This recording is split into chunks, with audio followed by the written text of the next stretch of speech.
बम धमाके के बाद अब जांच एजेंसियां सुराग तलाशने में जुट गई हैं। मंदिर परिसर में लगे सीसीटीवी कैमरे की रिकॉर्डिंग को कब्जे में लेकर पुलिस ने जांच शुरू कर दी है। कल रात 1 बजे के बाद से लेकर आज सुबह 7 बजे तक मंदिर परिसर के आसपास जितने मोबाइल काम कर रहे थे उनकी जानकारी भी जुटाई जा रही है। लेकिन बड़ा सवाल यह है कि आखिर आतंकी धमाका करने में कामयाब कैसे हो गए।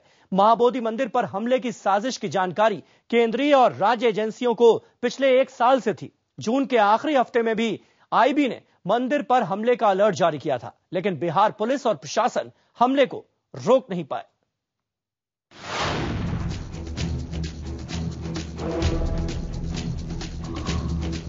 महाबोधि मंदिर की ये तस्वीरें गवाह हैं कि चाहे जितना भी अलर्ट हो, चाहे जितनी भी पुख्ता जानकारी हो, बम धमाके रोकने में हमारी सुरक्षा एजेंसियां नाकाम रही हैं। अलर्ट देने की कागजी और हवाई बयानबाजी की धज्जियां बोधगया में हुए सीरियल ब्लास्ट ने उड़ा दी हैं। आतंकियों ने पुलिस, प्रशासन और देश की सुरक्षा एजेंसियों को दो टूक संदेश दे दिया है कि लापरवाही की कीमत उन्हें ऐसे ही बम धमाकों से चुकानी पड़ेगी। लापरवाही भी ऐसी जिसे माफ नहीं किया जा सकता।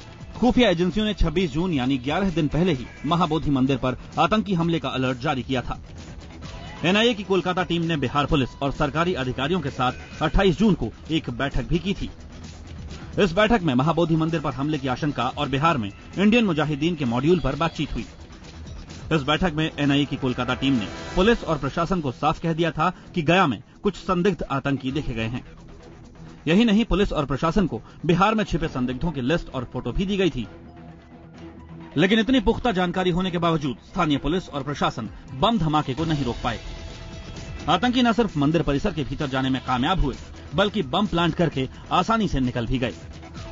धमाके के बाद अब पुराने बयान दोहराए जा रहे हैं कि सुरक्षा इंतजाम पुख्ता थे, जो दोषी होगा उसे बख्शा नहीं जाएगा।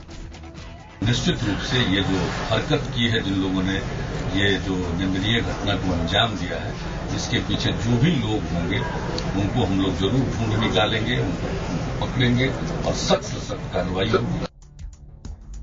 सुशासन का दावा करने वाले नीतीश कुमार अब जांच की बात कह रहे हैं। महाबोधि मंदिर का यह हाल उनकी सरकार पर तमाचे की तरह है। क्या खुफिया एजेंसियों के अलर्ट के बाद राज्य सरकार को यह जानकारी भी चाहिए थी कि महाबोधि मंदिर पर आतंकी हमला किस तारीख और किस वक्त पर किया जाना है? ऐसा भी नहीं था कि यह हमले का अलर्ट अचानक जारी किया गया हो। बिहार सरकार को पिछले साल से पता था कि महाबोधि मंदिर पर हमले की तैयारी कर ली गई है। सूत्रों की माने तो खुफिया एजेंसियां इस बात का भी अंदेशा जता चुकी थी कि महाबोधि मंदिर की आतंकी बाकायदा रेकी कर चुके हैं। यही नहीं, उन्होंने मोबाइल फोन के जरिए मंदिर परिसर की वीडियो फिल्म भी बना ली है। यानी आतंकी मंदिर परिसर की छोटी से छोटी जानकारी से वाकिफ हो चुके थे। बावजूद इसके स्थानीय पुलिस सीसीटीवी कैमरों और मंदिर परिसर के भीतर निजी सुरक्षा गार्ड्स के भरोसे बैठी रही। धमाके के बाद अब पुलिस सफाई दे रही है कि आतंकी हमले का अलर्ट मिलने के बाद उसने मंदिर की सुरक्षा बढ़ा दी थी। डीएसपी रैंक के अफसरों की कमान में 5 स्पेशल टीमें बनाई गई थी। ये टीमें पिछले जून से मॉक ड्रिल कर रही थी, लेकिन पुलिस मॉक ड्रिल करती रही और आतंकी असली धमाका करके फरार हो गए। इंटेलिजेंस इनपुट्स हमने पहले भी सरकार को दे दिए थे। पूरी जानकारी उस इंटेलिजेंस इनपुट्स का या और बाकी चीजों का क्या हुआ, जब हमारी टीमें वहां पहुंच जाती हैं, डीजीपी बिहार के वहां पहुंच रहे हैं, उनको भी हमने कहा है रिपोर्ट देने के लिए। जब तक वो सारी सूचनाएं हमारे पास नहीं आ जाती हैं, उस समय तक हम कुछ कहने लायक। बिहार सरकार को कटघरे में खड़ा करने के लिए पिछले साल अक्टूबर में दिल्ली पुलिस के कमिश्नर नीरज कुमार का यह बयान भी काफी है। दिल्ली में पकड़े गए 3 संदिग्ध आतंकियों सैयद फिरोज, असद और अमजद से पूछताछ के बाद नीरज कुमार ने कैमरे पर कहा था कि आतंकियों के निशाने पर महाबोधि मंदिर समेत देश के तमाम बौद्ध मंदिर हैं। एक अहम बात बताने की यह है कि दिल्ली के अलावा इनका प्लान था बोधगया के हिंदू टेम्पल में अटैक करने का। तो एक प्लान ये भी था। इसकी सूचना हम लोगों ने बिहार पुलिस को दे दी है कि वहां पर पर्याप्त सुरक्षा के इंतजाम रखे जाएं। दिल्ली पुलिस ने उस वक्त भी बिहार सरकार को आतंकियों के इस मॉड्यूल और उसकी साजिश की जानकारी दी थी। यह भी चेताया था कि बौद्ध मंदिरों पर हमले के लिए स्थानीय स्लीपर सेल अंतर्राष्ट्रीय आतंकियों के संपर्क में है। लेकिन अब धमाकों से साफ है कि प्रशासन और सरकार ने सारी चेतावनियों को कितना हल्के में लिया। सवाल यह कि आखिर सरकार ने आतंकी हमले के अलर्ट को गंभीरता से क्यों नहीं लिया? मंदिर की सुरक्षा व्यवस्था आखिर इतनी लचर क्यों थी? क्या मंदिर की सुरक्षा को मेटल डिटेक्टर और सीसीटीवी के भरोसे छोड़ दिया गया था? क्यों सिर्फ मॉक ड्रिल करके यह मान लिया गया कि अब मंदिर पर हमला नहीं होगा? इन सवालों के जवाब में सरकार और प्रशासन बयानबाजी चाहे कितनी भी कर लें, लेकिन धमाका हो चुका है और इसके बाद सरकार के सामने सफाई की कोई गुंजाइश नहीं रह जाती। चंद्रमोहन कुमार, बोधगया, IBN 7। और बोधगया मंदिर में हुआ सीरियल धमाका टाला जा सकता था, यानी अगर लगातार मिल रही सूचनाओं पर लगातार ध्यान दिया गया होता तो न केवल बोधगया में रविवार को हुए धमाकों को टाला जा सकता था, बल्कि साजिशकर्ताओं तक समय रहते पहुंचा भी जा सकता था। दरअसल पुणे ब्लास्ट में पकड़े गए इंडियन मुजाहिदीन के आतंकियों ने ऐसे कई खुलासे किए थे जो बोधगया में होने वाले हमले की तैयारियों से जुड़े थे, और दिल्ली पुलिस ने इन जानकारियों को बाकायदा बिहार पुलिस के पास भेजा था।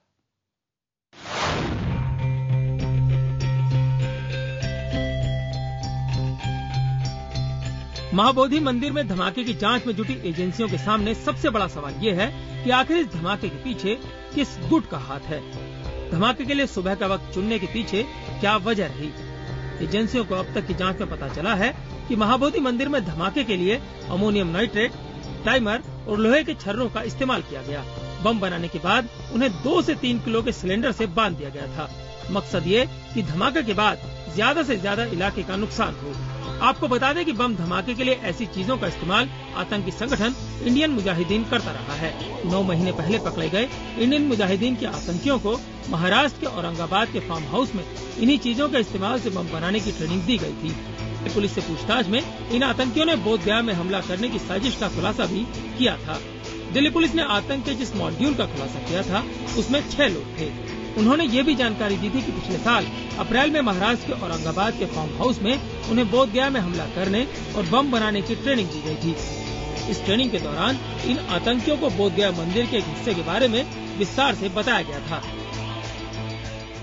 सूत्रों के मुताबिक आतंकवादियों को महाबोधि मंदिर में धमाका करने और फिदाई हमला करने के लिए कहा गया था। हमला करते वक्त उन्हें खास वक्त का चुनाव करने के लिए भी कहा गया था।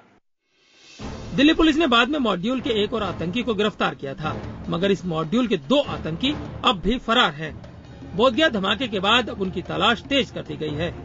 माना जा रहा है कि दिल्ली पुलिस के हत्थे चढ़े आतंकियों के अधूरे काम को पूरा करने की जवाबदेही इनकी थी। बोधगया में धमाके की जांच में इंडियन मुजाहिदीन के इसी मॉड्यूल पर शक करने की एक और खास वजह यह है कि इसी मॉड्यूल को कम शक्ति वाले बम बनाने की ट्रेनिंग दी गई थी। इन्हें रेकी करने के लिए भी खास ट्रेनिंग दी गई थी।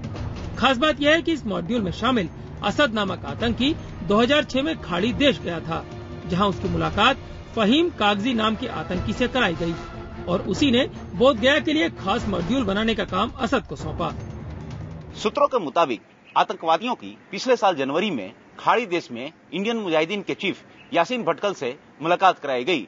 इसके बाद अगस्त में इन्हें म्यांमार हिंसा का बदला लेने का काम सौंपा गया। इसी के तहत बोधगया मंदिर और देश के अन्य बुद्धिस्ट मंदिरों पर हमला करने की साजिश थी।